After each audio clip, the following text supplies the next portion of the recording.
మెదక్ జిల్లా రామాయణపేట మండల కేంద్రంలో స్వాతంత్ర సమరయోధుడు డాక్టర్ బాబు జగజీవన్ రావు వర్ధంతి కార్యక్రమాన్ని కాంగ్రెస్ పార్టీ నాయకులు నిర్వహించారు.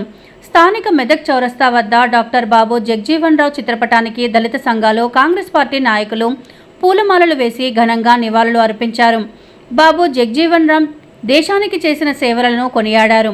ఆయన చూపిన మార్గంలో ప్రతి ఒక్కరూ నడవాలని పిలుపునిచ్చారు.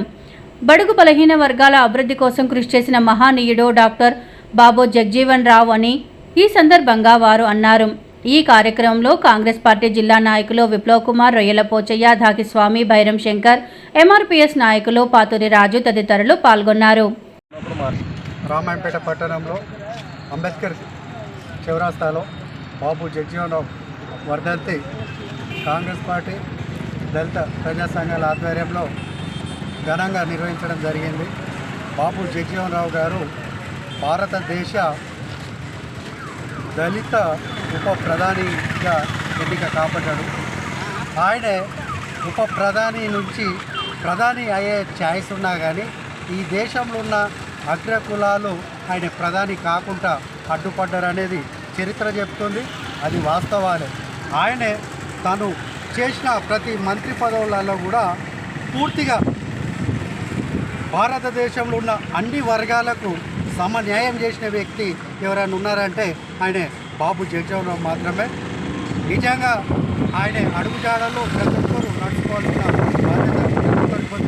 మహనీయులు అనేటోళ్ళు వాళ్ళు త్యాగాలు చేస్తారు.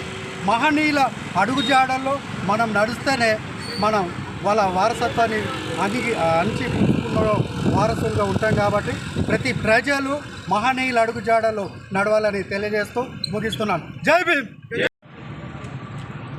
బడుగు బలహీన వర్గాల ఆశాజ్యోతి బాబు జగజీవన్ రావు గారి 38వ వర్ధంతి సందర్భంగా రామాయణపేటలో ఈరోజు పూలమాలలతో కార్యక్రమం చేయడం జరిగింది. భారతదేశ మొట్టమొదటి బడుగు బలహీన వర్గాల ఉప ప్రధానిగా చేసిన ఘనత బాబు జగజీవన్ రావు గారి.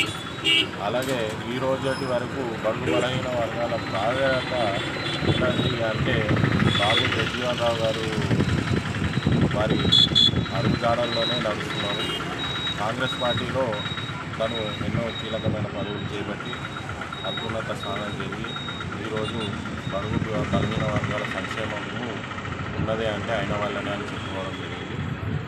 బాబు జగజీవన్ రావు గారికి ఇవే మా నివాళులు. జై భీమ్.